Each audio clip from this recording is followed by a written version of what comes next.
Paus Leo ke-14 menyerukan pentingnya membangun perdamaian dunia yang tidak bergantung pada kekuatan senjata dan perlombaan militer dalam pesan Hari Perdamaian Sedunia ke-59 yang dirilis untuk peringatan 1 Januari 2026.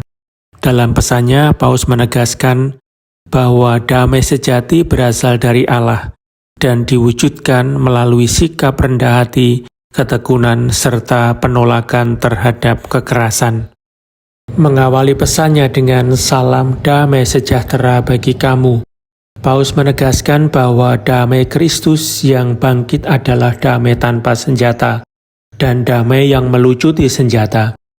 Menurutnya, damai bukan sekedar harapan, melainkan kekuatan nyata yang mampu mengubah hati manusia dan realitas dunia. Paus menekankan bahwa damai menolak kekerasan dan pada akhirnya mengalahkannya dengan kelembutan dan harapan. Dalam refleksinya, Paus Leo ke-14 menyoroti situasi dunia yang masih diliputi konflik dan ketakutan yang oleh Paus Fransiskus sebelumnya disebut sebagai Perang Dunia Ketiga yang terjadi di berbagai tempat. Ia mengingatkan bahwa melihat dunia hanya dari sudut pandang ketakutan dan kekerasan justru mengaburkan terang dan harapan yang tetap bekerja dalam hati manusia. Paus juga mengajak umat beriman dan seluruh umat manusia untuk membuka diri terhadap damai sebagai kehadiran dan perjalanan hidup, bukan sekedar tujuan yang jauh dan mustahil. Ia menegaskan bahwa damai harus dijaga di dalam batin, agar dapat memancar ke lingkungan sekitar sebagaimana diajarkan oleh Santo Agustinus. Dalam bagian khusus tentang damai tanpa senjata, Paus menekankan teladan Yesus yang menolak kekerasan, bahkan ketika menghadapi penderitaan dan penangkapan.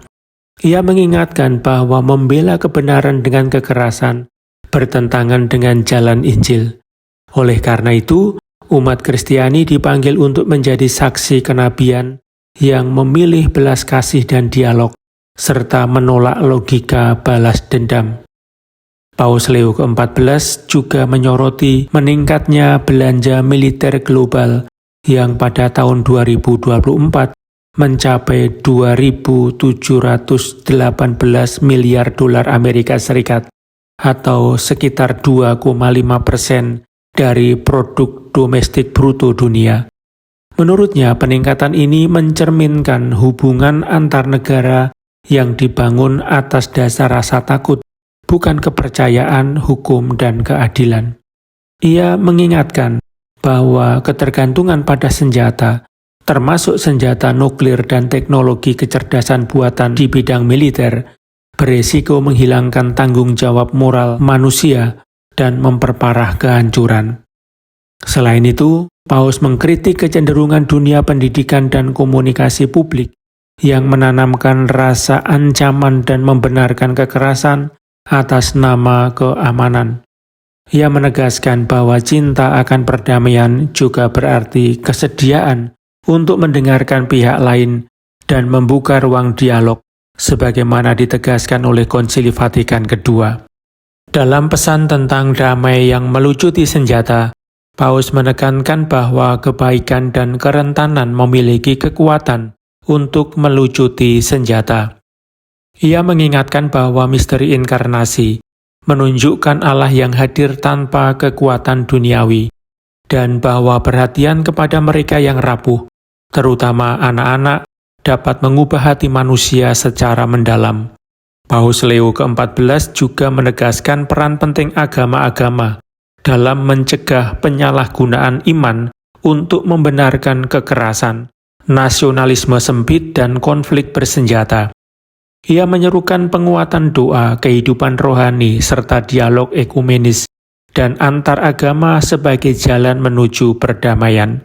Setiap komunitas diharapkan menjadi rumah perdamaian yang mengutamakan dialog, keadilan, dan pengampunan.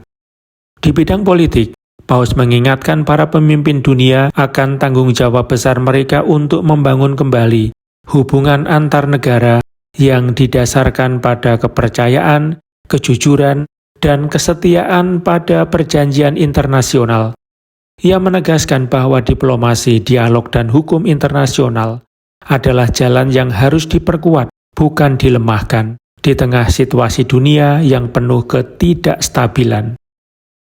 Menutup pesannya, Paus Leo ke-14 berharap agar semangat Yubileum Pengharapan mendorong perubahan dari dalam diri manusia, dengan melucuti hati, pikiran, dan cara hidup dari kekerasan. Ia menyatakan keyakinannya bahwa Allah akan menepati janjinya untuk mendamaikan bangsa-bangsa dan mengubah senjata menjadi alat kehidupan. Pesan tersebut ditandatangani di Vatikan pada tanggal 8 Desember 2025 oleh Paus Leo ke-14 dan menjadi seruan global untuk terus berjalan dalam terang Tuhan demi terwujudnya perdamaian sejati di dunia.